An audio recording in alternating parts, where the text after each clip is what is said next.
मुस्लिम समाज के लोग उन सीटों पर अपना वोट अली पर सपा बसपा को अली पर विश्वास है, हमें भी बजरंग बली पर विश्वास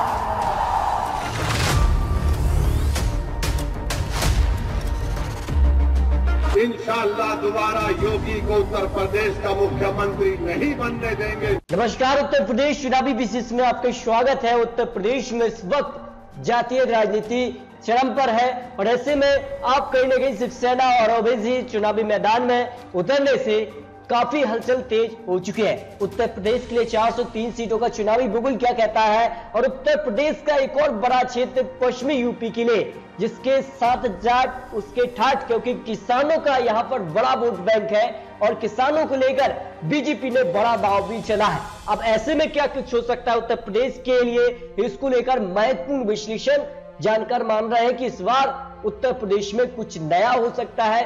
बड़े काम के हैं छोटे दल, या दोस्तों छोटे दलों को अपने अपने पाले में करने में लग चुकी है बड़ी बड़ी पार्टियां।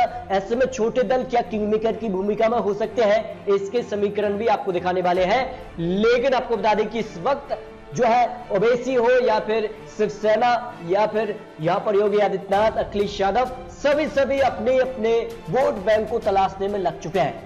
अजहरुद्दीन ओवैसी ने तो 100 सीटों पर चुनावी बुगुल ठोक दिया है।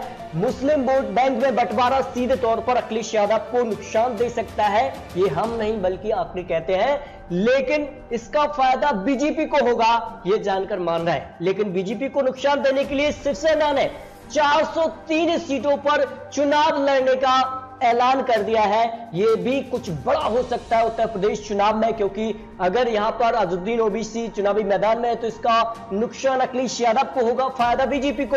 ये यहां पर हाल ही में जो है यहां पर राकेश टिकैत ने भी बड़ा दावा किया है कि कहीं ना कहीं ओवैसी से फायदा बीजेपी को हो रहा है। लेकिन अब शिवसेना चुनावी मैदान में उतर गई है तो इसका फायदा किसको होगा, इसका नुकसान तो बीजेपी को हो सकता है। लेकिन जिसके साथ जाट उसके ठाट, ये आखिर बड़े समीकरण क्या कहते हैं, क्योंकि जिस प्रकार से किसान आंदोलन उत्तर प्रदेश और यहां पर अन्य क्षेत्रों में दिखा है और जिस प्रकार से यहां पर किसानों को लेकर, किसानों के जो मुद्दे रहे उसको लेकर जाट वोट बैंक भी बीजेपी से नाराज दिख रहा है और इसका नुकसान बीजेपी को 2022 चुनाव में हो सकता है। लेकिन बीजेपी ने यहां पर एक बड़ा प्लान तैयार किया है। अब आपको दिखाते हैं कि आखिर पश्चिमी यूपी का यहां पर जातीय समीकरण क्या कहता है। जाट वोट बैंक 20% पश्चिमी यूपी में, और इसके लिए कम से कम मुस्लिम जो है 32 से 36% यहां पर मुस्लिम मतदाता भी आते हैं और अजहरुद्दीन ओवैसी यहीं से चुनावी मैदान में उतरने का दावा ठोक रहे हैं। दलित वोट बैंक की बात करें तो करीब 25%, ब्राह्मण वोट बैंक की बात करें 10%।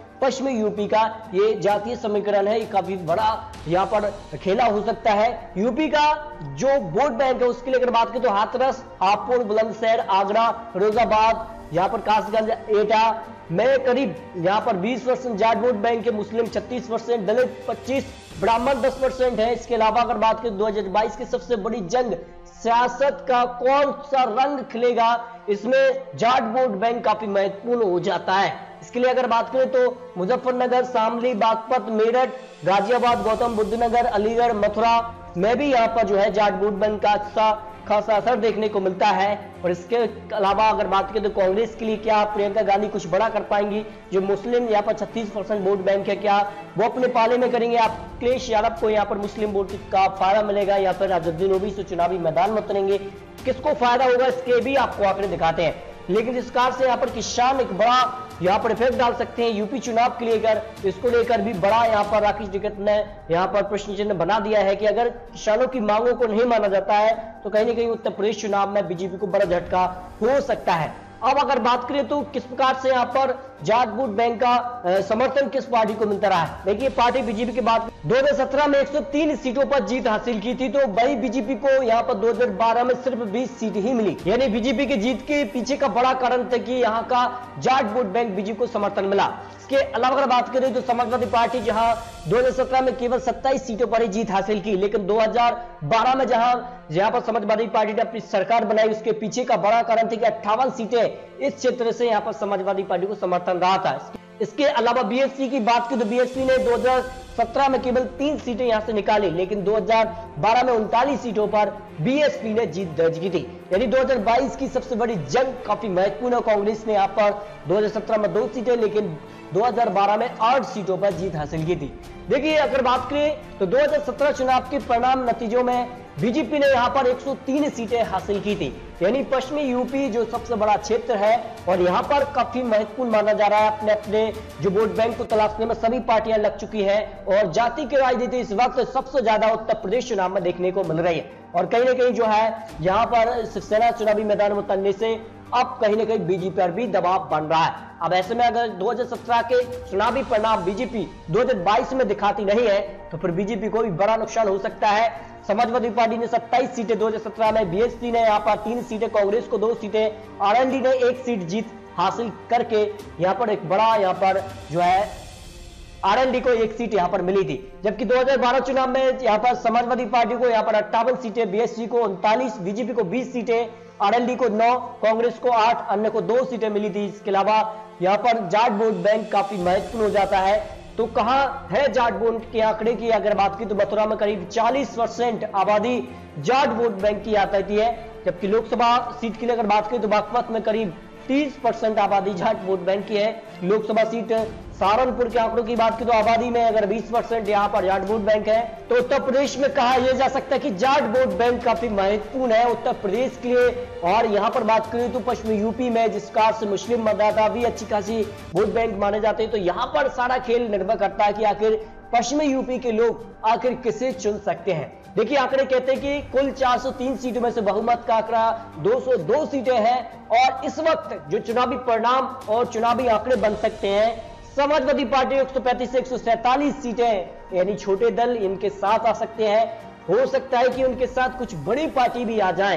तो फिलहाल ये आंकड़े समाजवादी पार्टी को इतनी सीटें दिखाई रही हैं। जादुई आंकड़ा 202 सीटें हैं, लेकिन बहुमत के लिए अभी भी 55 सीटें कम दिखाई दे रही हैं। यानी उत्तर प्रदेश में तिरंगु विधानसभा के आसार बन सकते हैं, जो यहां पर ओपनिंग पोल और बड़े एक्सपर्ट के आंकड़े निकल कर आए हैं। जबकि बीजेपी को 155 से 167 सीटें, जादुई आंकड़ा 202 है, 35 सीटें कम दिखाई दे रही हैं क्योंकि शिवसेना चुनावी मैदान में उतर गई है और सभी 403 सीटों पर चुनावी बिगुल ठोक दिया है। और ऐसे में अगर 403 सीटों पर वो चुनाव लड़ते हैं तो बीजेपी का वोट शेयर कम हो सकता है। इसका नुकसान बीजेपी को चुनाव में होने की संभावना यहां पर लगाई जा रही है।